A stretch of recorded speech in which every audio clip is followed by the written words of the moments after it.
The candidates. One day to go, their final crisscrossing blitz on election eve in the Battleground states. The voters, getting them to the polls, already heavy early voting, and problems in some key places. The nightmare. What if there's a tie? There are many ways it could happen. And the names. When it comes to Bush and Kerry, Cheney and Edwards, what you see may not be what you get. This is NBC Nightly News with Tom Brokaw, reporting tonight from NBC News election headquarters on Democracy Plaza. Good evening from Democracy Plaza. The candidates tonight are racing from battleground state to battleground state, making their final appeals.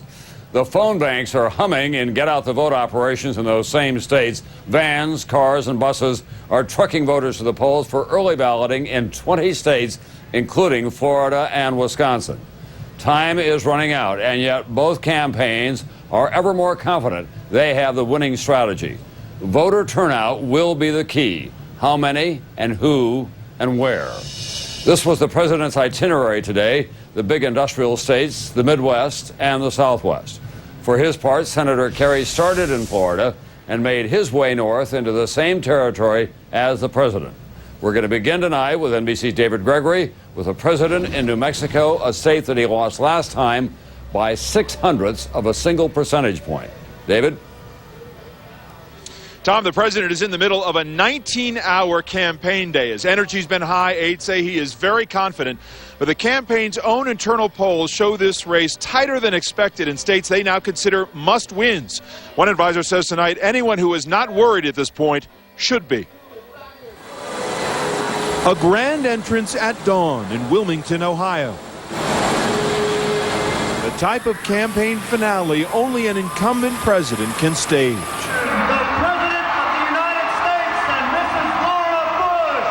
Today's warm-up pitch from Red Sox ace and Republican Curt Schilling. Tell them you're voting for President Bush and get them on board, too. The president showing the strain and fatigue of a grueling final mile, making a final pitch himself, urging Ohio, hard hit by heavy job losses, to keep its faith in him. I know the economy of this state has been through a lot, but we are moving in the right direction. The Bush campaign is well aware most voters have already made up their mind. Advisors say today is about motivating supporters. Everybody who was here at this rally today, everybody who was at the rally of 40-some-odd thousand last night in Cincinnati is going to feel a special passion about helping make certain that friends and family and co-workers get out to the polls to support the president. The president also told reporters he hopes to reach the few undecideds left. This is a 7-stop day because I want to continue telling the people what I intend to do to protect them. At the same time, the campaign's ground game is well underway. I'm calling on behalf of re-electing President Bush. Can he count on your vote tomorrow?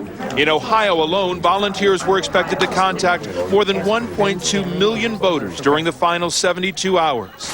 And while members of the president's inner circle have for days appeared to be in a great mood, it's impossible to know whether the confidence is genuine.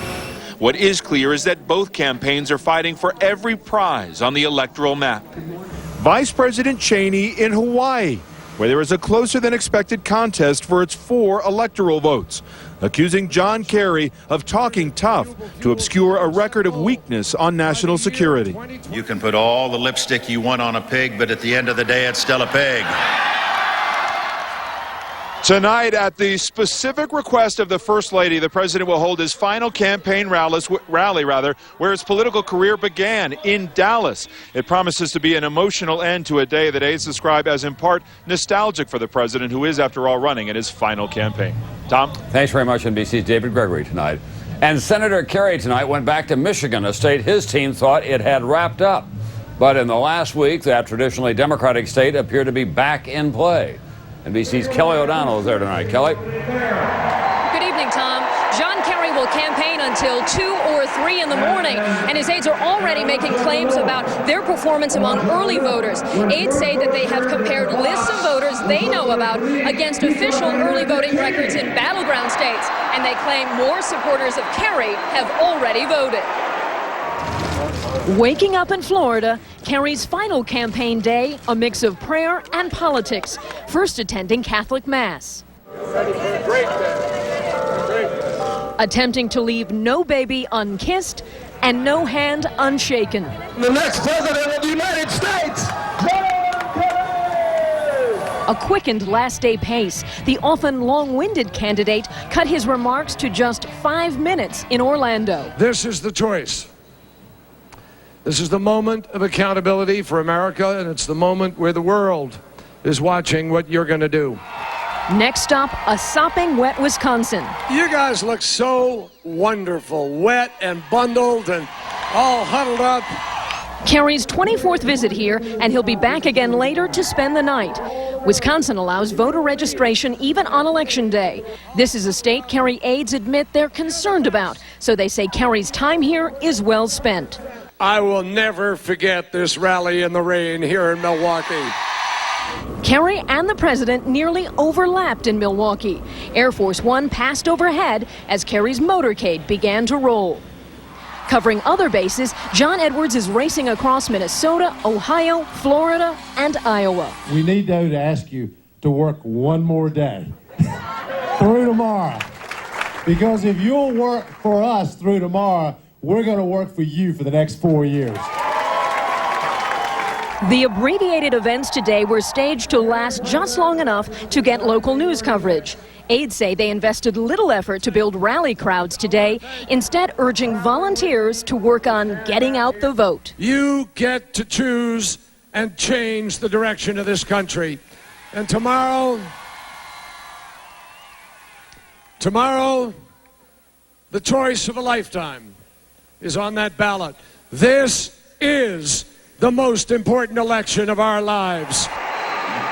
And John Kerry is speaking right now, and earlier today he made a number of phone calls to radio stations targeting African-American voters to get out the vote. Aides also say they have 250,000 trained volunteers to reach out to voters in battleground states. That's nearly 3 times as many as 4 years ago.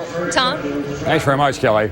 Now, some of the numbers in our final NBC News poll before Election Day, and joining me, our Washington Bureau Chief and moderator of Meet the Press, Tim Russert. Tim, what have we been tracking today? Tom, we reported yesterday dead heat between George Bush and John Kerry, 48-47. Let's look inside those numbers. The first rule of politics, secure their base, and have they ever. Here's George Bush. Amongst Republicans, 97-2. Amongst Democrats, it's Kerry, 92-6. Swing independent voters, advantage Kerry, 49-40. That's some optimism for John Kerry, but far from the end of the election. Tim, we've been talking a lot about churchgoers and the place of the Christian faith in this election. Do we know anything about that tonight? We do. It's a central piece of George Bush's base. Look at this, Tom. People attend church at least once a week. George Bush wins handily, 61-36. More casual observers, if you will, tilt towards Kerry somewhat, but that is a definite part of George Bush's base. And another group that we've been talking a lot about are the young voters, and especially the first-time voters. Tom, voters 18-30. Look at this. John Kerry is ahead 54-37. In 2000, Al Gore won those voters just 48-46. And look at new registrants. People who've registered to vote this past year, Kerry 59-37. Will they vote? That is the key. They've registered to vote. Will they show up? If they do, it could have a tremendous effect on this election. And let's go now to the battleground states. And we've been talking about them all week. They're still the same group, and they are critical to this election because it's all about the electoral map. Here they are: Florida, Iowa, Minnesota, Nevada, New Hampshire, New Mexico, Ohio, Pennsylvania, Wisconsin. The battleground's in place, Tom. Whoever wins those states, or a majority of them, is the next president. And turnout will determine which candidate wins those states. We want to give you some numbers now on what to expect in turnout. Last time, it was about 105 million Americans. We're a larger country now. But the lowest number that most people are talking about is 110 million. They're talking all the way up to 120 million, which would get us probably into a very significant number in terms of a percentage of the turnout. Democrats and Republicans admit, if the turnout hits 120 million people, that is very good news for John Kerry. In between, jump ball. $120 million won't even buy you a good election this time. They've spent about $1 billion on this election altogether, the 2 campaigns and the 527s around the country. It's incredible. In some of these Senate races, your home state of South Dakota, $20 million spent. $80 a voter in South Dakota. Up next, what if after all this, the election 2004 ends in an Electoral College tie? What then? To win the peace. Also, the latest on the health of Supreme Court Justice Rehnquist. New signs that his cancer may be more serious than everyone thought. With the race still so close in its final hours, the anxiety level about the vote itself is rising, especially in crucial battleground states. There are charges of fraud and intimidation in Florida and Ohio. We'll get the view from both states tonight, beginning with NBC's Kerry Sanders, who joins us now from South Florida. Kerry? Well, Tom, in these long voter lines, you can't see them, but they're here, and tomorrow they'll be everywhere. The lawyers. More historic lines in Florida today, with voters waiting up to 5 hours to cast ballots. 76-year-old Edna Justice in Palm Beach. To that end, both the Republicans and the Democrats have hired some of the top Watching the once troubled election process in Florida this time, the Justice Department, independent monitors, and volunteer lawyers mobilized by both parties. I know that many of you are from out of state, and let me tell you that we welcome you here. More than 3,000 attorneys are swarming the state for the Democratic Party alone. Our job is to put in place a system so that when voters show up at the polls and they want to vote, that they're not turned away. They're doing their civic duty. They're just not sure whether it's going to count. Accepting the rejection. Already today, scenes reminiscent of Florida in 2000. Back then, teams examined questionable paper ballots. Today, it was absentee ballots they questioned. Unanimously reject the vote of Sickles. Hundreds rejected for missing signatures or signatures that didn't match those on file. Drawing battle lines, Democrats sent Republican lawyers this warning. If they challenge a voter, the challenge process must not be abused. And if it amounts to intimidation, it is a crime. Republicans say they're simply doing what the law allows and to fight voter fraud. Republicans are not doing anything. All we want is every vote to count. In Florida, where the last presidential election was decided by the U.S. Supreme Court, fears it could happen again. But the unfortunate potential here is that the team with the best lawyers will win. Wow. And to that end, both the Republicans and the Democrats have hired some of the top legal minds in this country. Meantime, in another battleground state, more legal maneuvers and politicking today in Ohio. My colleague Ann Thompson is standing by live there. Ann? Kerry, here in Ohio, there is a fierce battle over who gets to vote. And today, Republican hopes to challenge voters got a 1-2 punch from federal court. The lines for absentee ballots longer than ever before, but it's the torrent of newly registered voters, some 800,000 statewide, many signed up by Democratic organizations, that has Republicans worried about potential voter fraud. You have more paperwork and identification shown to cash a check at the supermarket than you do to walk in and vote in Ohio. This is your ballot. To ensure only eligible voters cast ballots, the Republicans want to employ a little-used state law allowing political parties to put challengers in polling places who can question a voter's credentials. Democrats say Republicans are just trying to suppress the vote. Their goal all along, we believe, has just been to make it more difficult, to throw up a roadblock at every turn. Today, 2 federal judges found the law unconstitutional. Judge Susan DeLaw ruled the combination of new voters and inexperienced challengers creates an extraordinary and potentially disastrous risk of intimidation and delay. In a separate case, Judge John Adams found no evidence challengers were needed, writing the election officials can protect the state's interest. Edward Foley is a member of the Ohio State Law School election team. Both judges agreed that stopping fraud is an important objective.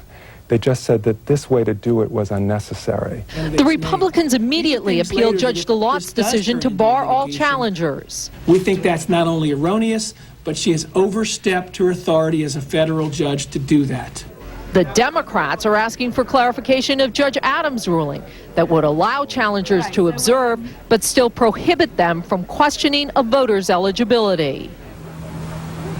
Republicans insist they're not trying to stop anyone from voting, but rather what they want to do is guarantee that every vote cast here in Ohio is cast by a legal voter. Tom? Thanks very much, NBC's Ann Thompson and Kerry Sanders tonight. Millions of dollars, thousands of hours of work, hundreds of rallies, town meetings.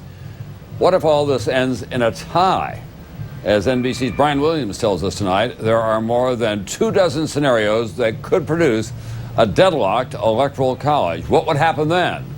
Brian is in our election tracking center where he's been looking at all this and shares the consequences with us now. Brian, what do you got down there? Well, Tom, we almost hate to say it, but among those so-called battleground states, there are no fewer than 33 mathematical formulas by which the Electoral College winds up in a 269 to 269 tie. With most polls at or near dead even, most experts agree it's worth at least preparing for the possibility of a dead even electoral vote in the battleground states. These states could split between these two men. They could all go to Bush or they could all go to Kerry.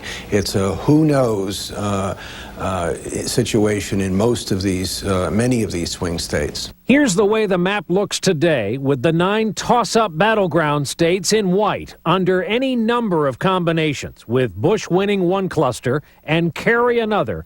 Both men end up at 269. That's short of the 270 needed. The first question is, what happens then? The election goes to the House of Representatives, where each state would get one vote. While Bush would likely win, there is a wild scenario under which a newly elected Democratic-controlled Senate would hand President Bush John Edwards as his vice president. Constitutional law expert Rick Pildes explains. How would we end with a combination of a split ticket, Bush-Edwards? Now, the new Senate could possibly be Democratic. The Senate chooses the vice president in the case of a tie. Presumably, they would choose John Edwards. That's how you'd end up with President Bush, Vice President John Edwards.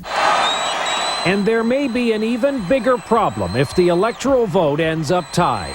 Many experts feel it's bad for all of us. This is going to be a real challenge to this country in a situation where the public has such strong feelings about these two candidates. If someone doesn't come away as the decisive, legitimate winner in the minds of the American public. It's complicated, it's interesting, but it's all there in the Constitution.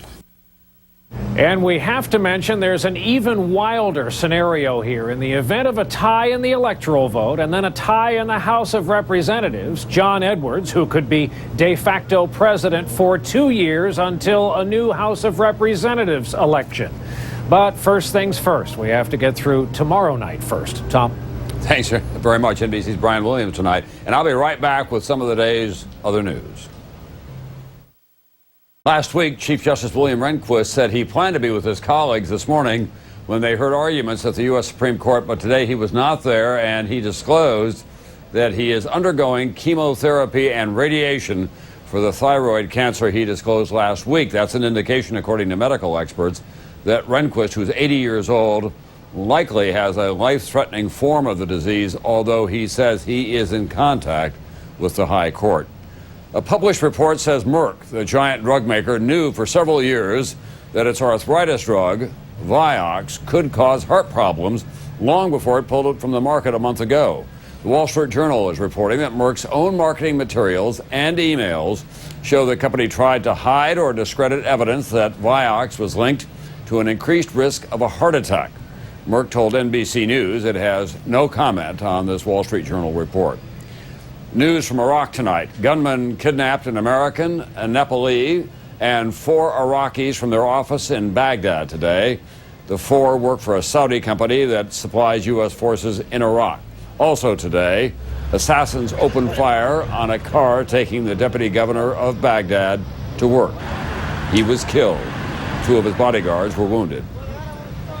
When we come back in a moment, back in this country, why George Bush is voting for John Kerry and other stories from the political name game.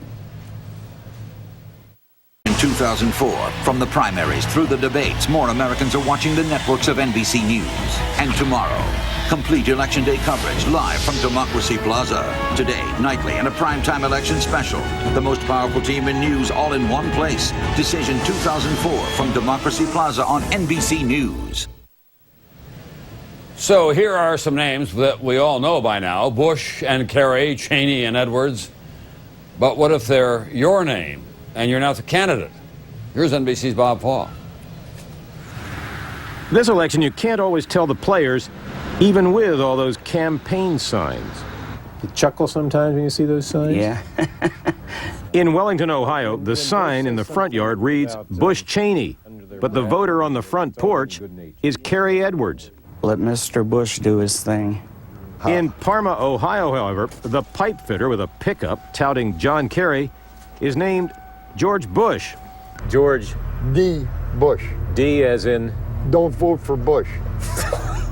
It's all a sign of the political world turned upside down, where names aren't what they seem. You know, George, I can call you George, or would you prefer Mr. President? President be fine. And if names aren't confusing, consider, please, the lookalikes. Some people say, Mr. Cheney. And I say, yes. No, in Sheffield Lake, Ohio, that's not Vice President Dick Cheney. That's Vice Principal Bob Schaefer. You haven't been kept at any undisclosed locations recently? No, I haven't been sequestered anywhere. Don't own any Halliburton stock? No, I don't even know how to spell the word. Some things do run true to form. Tuesday, John Edwards will get substitute teacher John Edwards' vote, even if the name doesn't exactly electrify his students. Most of the kids think my first name is Mr. So, voters, mark your ballots, while Kerry Edwards scours newscast looking for ammunition for Bush Cheney, and George Bush continues his one-man motorcade against NBC News, Parma, Ohio. That's nightly news for this election eve. Our special pre-election coverage continues after a break on most of these NBC stations.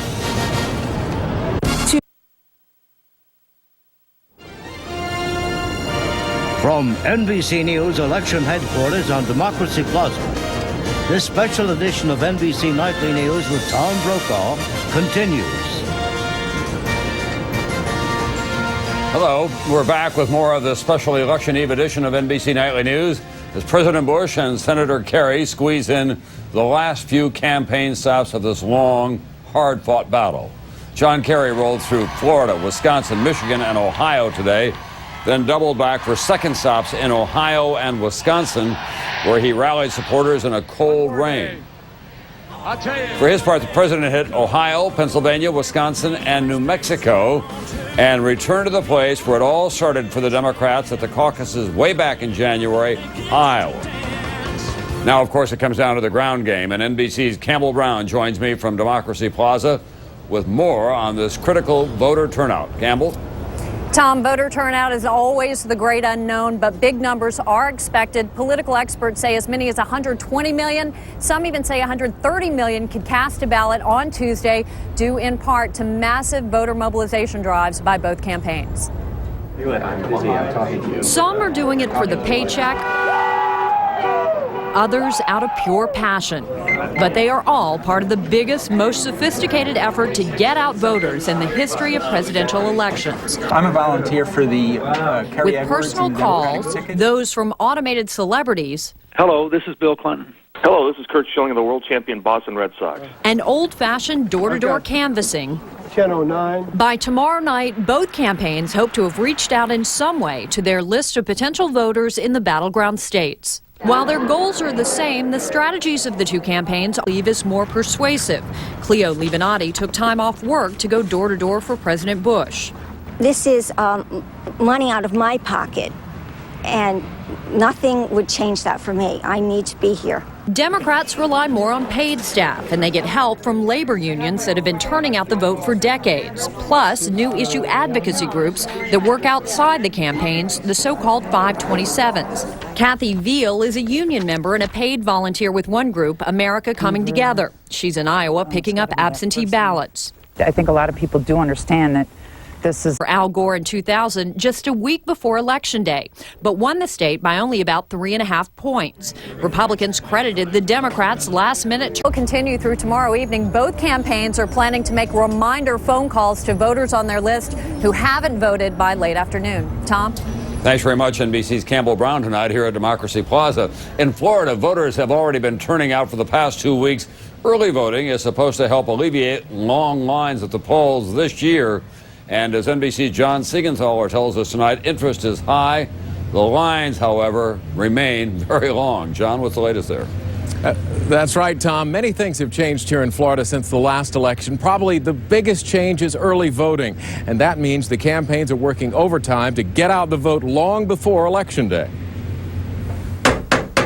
They're knocking on doors, We're from the Bush-Cheney campaign. We're calling from Kerry headquarters calling on phones. to see if you got your absentee ballot.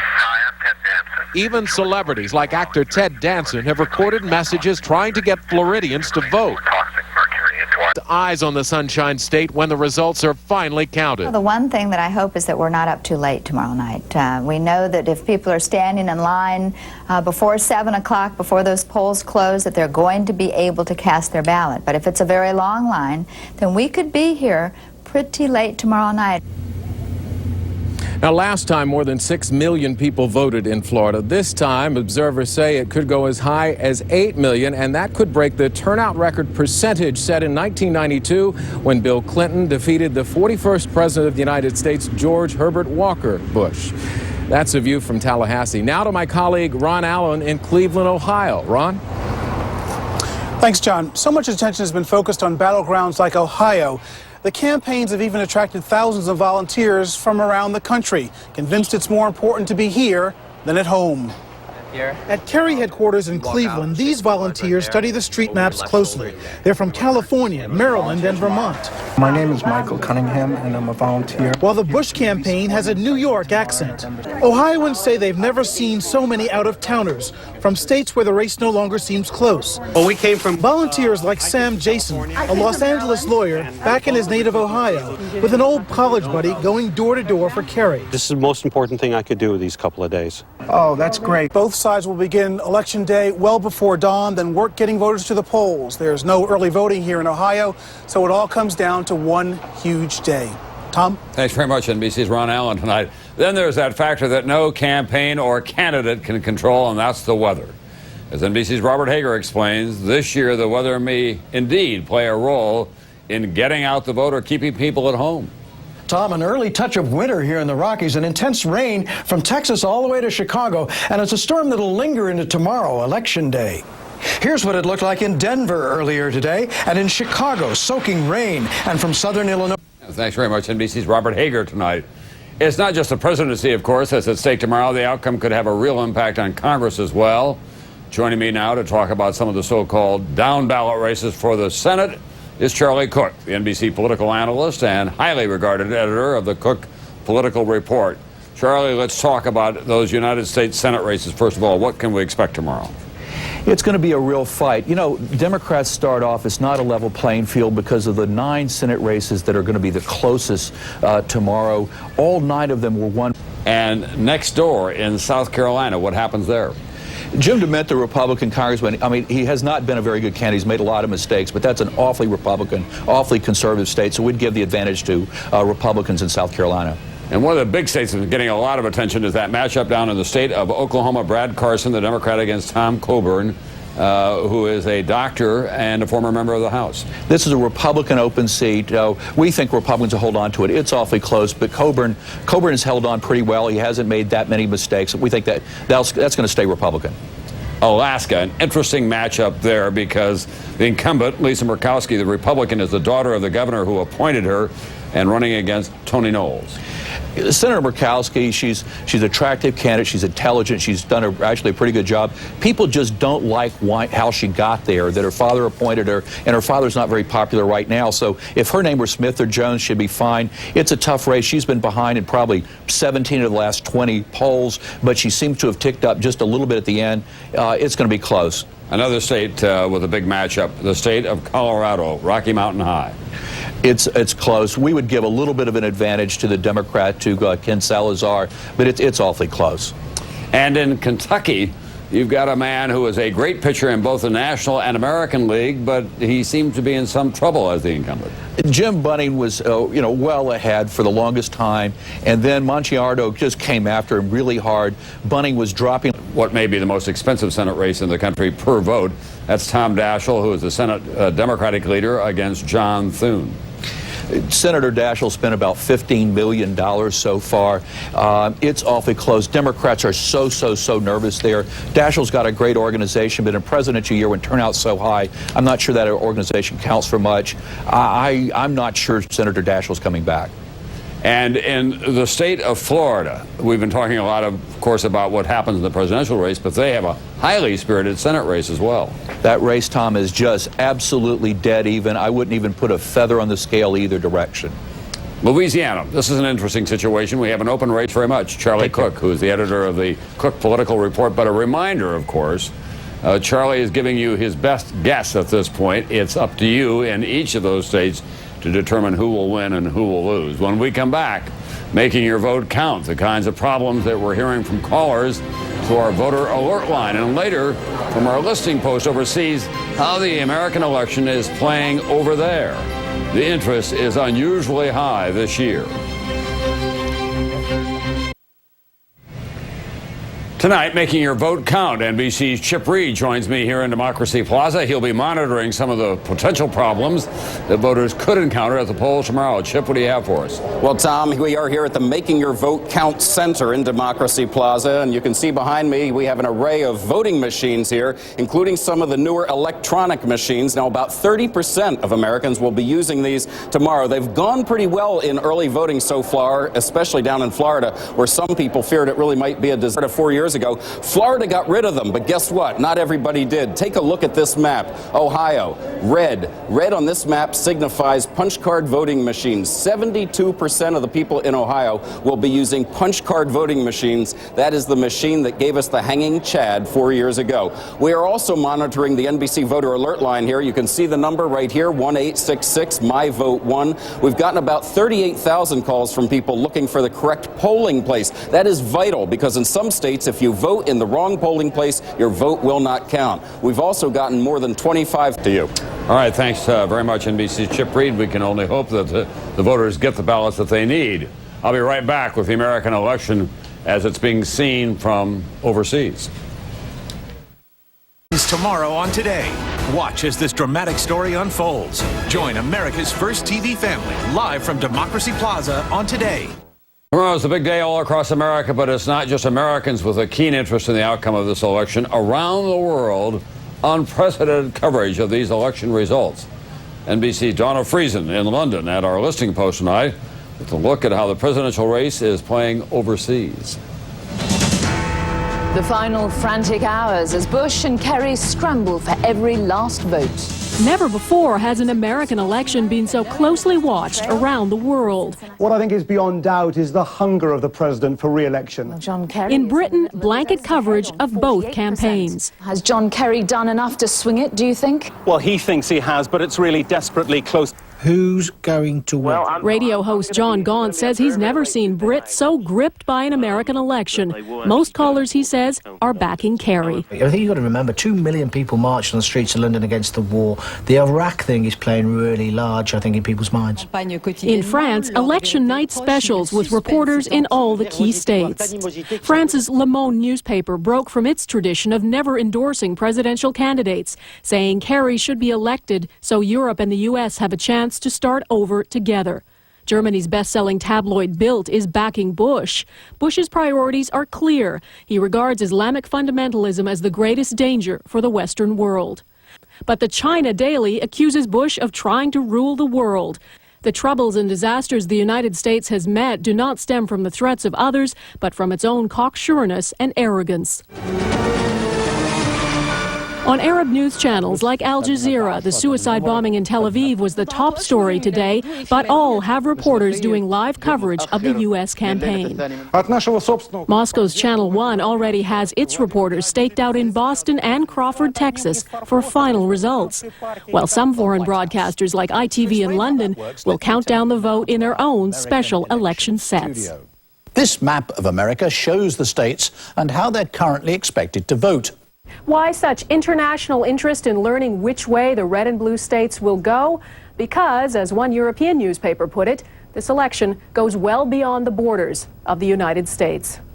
Donna Friesen, NBC News, London. With so much at stake for the winner of tomorrow's election, we turn now to NBC Chief Foreign Affairs Correspondent Andrea Mitchell here in Democracy Plaza to talk about the hot spots for the president, whoever he is, and what's ahead for this country. Andrea? Tom, no matter who is elected president, the next chief executive will face tough foreign policy challenges around the globe. First, of course, Iraq. As soon as the campaign is over, the commander-in-chief will have to figure out how to make Iraq safe enough to hold its first elections, now scheduled for January. Many experts doubt that Iraq can hold credible elections that quickly, especially in the bloody Sunni triangle. At the same time, a showdown is looming next door with Iran, which is refusing to give up its nuclear program. And perhaps most urgently, there is the continuing threat from al-Qaeda and other terror groups. That's a threat that won't disappear no matter what happens at the polls. Tom? Thanks very much, NBC's Andrea Mitchell. We heard a reference to this in Donna Friesen's report. In Israel, a powerful and deadly explosion when a Palestinian teenager blew himself up in a busy outdoor market. It happened in Tel Aviv, killing 3 Israelis, wounding dozens more. Palestinian leaders, including Yasser Arafat, in France for medical treatment, condemned today's attack. I'll be back in a moment. Some final thoughts on this historic election eve.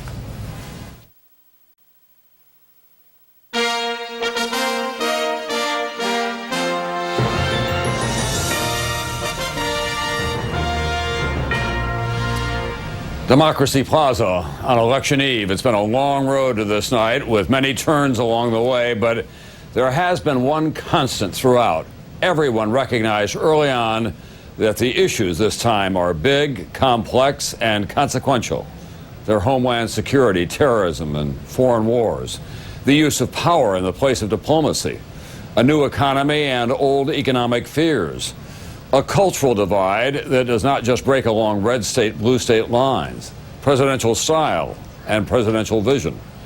But for all the talk about a bitter campaign and a deeply divided nation, there is this. Citizenship is back. Americans are, by all indications, determined to have a say in their collective and personal futures. Democracy, it turns out, is not a spectator sport. That's Nightly News for this Monday night. I'll have complete coverage of Decision 2004 beginning tomorrow morning on Today with Katie and Matt, of course, and I'll be back here tomorrow night for